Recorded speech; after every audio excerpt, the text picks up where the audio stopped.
Hello friend, good morning. Welcome back to my channel. Radhe Radhe. आप सभी का स्वागत है मेरे एक और ब्लॉग में। आज सुबह सुबह जल्दी से जागकर मैंने सारा काम खत्म कर लिया।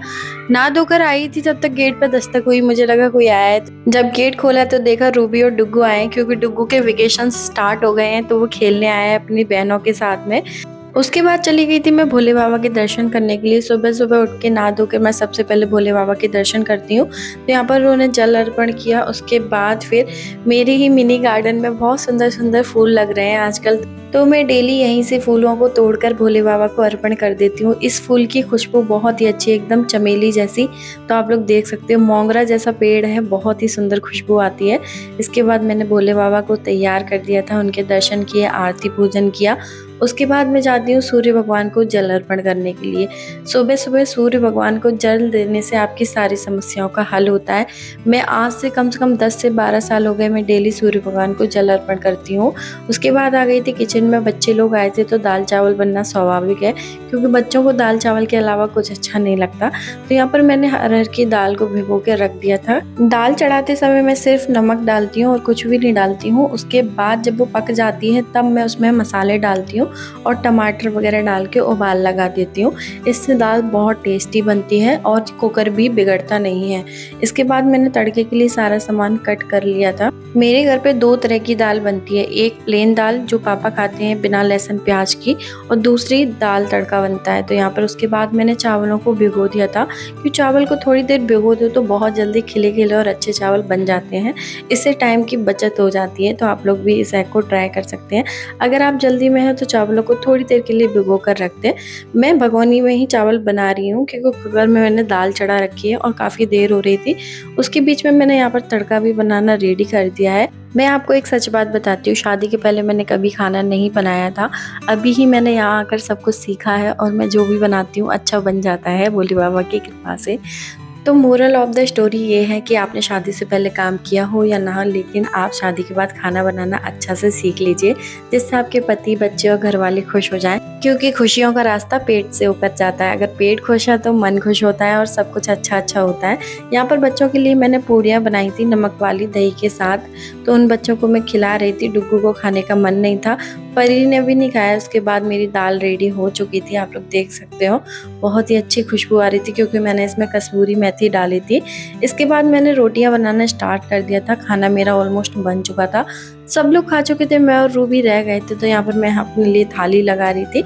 जो भी चीज़ें मैंने बनाई थी सब कुछ एक साथ करके रख रही हूँ। मैं और रूबी अक्सर खाना साथ में ही खाते हैं। हम दोनों की फ्रेंडशिप काफ़ी टाइम से, ननद तो वो मेरी अभी बनी है, हम लोगों की फ्रेंडशिप बचपन से है।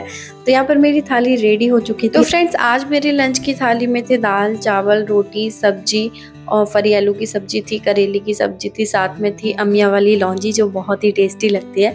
थाली बहुत ही सुंदर लग रही थी, टेस्टी भी बहुत ज़्यादा थी, आप लोग देख के समझ सकते हो। मैंने और रूबी ने साथ मिलकर खाना खाया। फ्रेंड्स, जब खाना अच्छा होता है तो मूड भी अच्छा रहता है और पेट भी अच्छा रहता है। तो आज हमने बहुत अच्छा सा खाना खाया। उसके बाद थोड़ा बहुत टाइम स्पेंड किया। फिर हम लोग दिन में थोड़ी देर के लिए आराम कर लेते हैं, क्योंकि आराम बॉडी को बहुत ज़्यादा ज़रूरी होता है। उसके बाद शाम के समय आज मैंने बनाई थी टमाटो केचप, जो मेरी मौसी जी के यहाँ से टमाटर आ गए थे, देसी टमाटर एकदम खट्टे से। तो यहाँ पर मैंने उसकी बनाई थी टमाटो सॉस, बहुत ही अच्छी बनी थी। पहले मुझे डर लग रहा था कि कहीं इसका कलर आएगा कि नहीं, लेकिन फिर उसका कलर बहुत ही शानदार आया। उसमें मैंने थोड़ा सा गुड़ डाल दिया था तो मिठास भी बहुत अच्छी थी। इसको मैंने स्टोर करके रख लिया है बच्चों के लिए, क्योंकि बच्चों के लिए देसी चीज़ें अच्छी होती हैं। टमाटो केचप बनाकर जैसे ही मैं फ्री हुई तो मेरे हस्बैंड ने बोले कि कुछ अच्छा सा बना लो, टमाटो सॉस तो बनी गई है। तो मैंने बोला क्या बनाऊं। तो मेरे हस्बैंड को अप्पे बहुत ज़्यादा पसंद है। तो यहाँ पर मैंने बैटर को जल्दी से बना लिया, थोड़ी देर रेस्ट करने के लिए रख दिया। उसके बाद जितनी भी वेजिटेबल्स मेरे पास थी सारी चॉप करके इसमें डाल दी थी। उसमें काला नमक और थोड़ी सी मिर्ची डालकर और धनिया डाल दी थी। इसके बाद मैं सारी तैयारियाँ करने लग गई थी। उसके बाद अप्पे मोल्ड को मैंने ऑयल भी कर दिया था, जिससे ना अप्पे चिपकते नहीं है। तो यहाँ पर देखिए मैंने अच्छे से भर भर के ऑयल लगा दिया था, क्योंकि इसके बाद मैं ऑयल का यूज़ नहीं करूँगी। इसी ऑयल में सारे अप्पे मेरे बनकर रेडी हो जाएंगे। तो चलो अब जल्दी से बना देते हैं अप्पे। सब लोग वेट कर रहे हैं, खासकर मेरे हस्बैंड की भूख बढ़ जाती है जब उन्हें पता चलता है कि अप्पे बन रहे हैं। तो जैसे ही अप्पे मेकर गर्म हुआ, उसमें सारे मोल्ड में मैंने यहाँ पर देखिए अप्पे का बैटर लगा दिया था। इसके बाद मैं छोटी सी प्लेट लूँगी और उसको ढक दूँगी, क्योंकि ये मोल्ड मुझे शादी में किसी ने गिफ्ट किया था। इसके साथ कोई भी ढक्कन नहीं आया था, इसलिए मैं इसमें प्लेट का यूज़ कर लेती हूँ। ये वाली प्लेट इस पर बिल्कुल फिट आ जाती है और अप्पे बहुत अच्छे बनते हैं। इसके बाद मैंने जो होममेड सॉस बनाई थी उसको निकाल लिया था। आज हम इसी से अप्पे खाने जा रहे थे। मैंने इस सॉस को मैंने ग्लास के कंटेनर में स्टोर करके फ्रिज में रख दिया, क्योंकि इसमें सिरका नहीं मिलाया है। अगर सिरका आप नहीं मिलाते हो तो सॉस खराब होने का डर रहता है। तो अभी हम जल्दी से इसको ख़त्म कर लेंगे, इसलिए मैंने इसमें सिरका का यूज़ नहीं किया है। और बच्चे लोग भी खाते हैं, इसलिए सिरका ज़रूरी नहीं था डालना। उसके बाद मेरे यहाँ पर अप्पे बनकर रेडी हो गए हैं। अब मैं जा रही हूँ अपने हस्बैंड और सासू माँ को देने के लिए। सब लोग वेट कर रहे थे अप्पे के बनने का। यहाँ पर सब लोगों ने मिल बांट के अप्पे खा लिए थे। उसके बाद मैं चली गई थी आर्या का होमवर्क करवाने के लिए। आर्या है फर्स्ट क्लास में, आ गई है वो।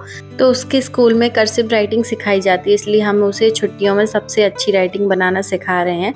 तो वो भी बहुत मेहनत कर रही थी। उसके बाद मनु से थोड़ी बहुत बातें करी और हम चले गए सोने के लिए। तो मिलते हैं नेक्स्ट ब्लॉग में, तब तक के लिए बाय, टेक केयर। नहीं चाहिए, क्या चाहिए निन्नू करने के लिए? सोना है। किससे सोते हो आप?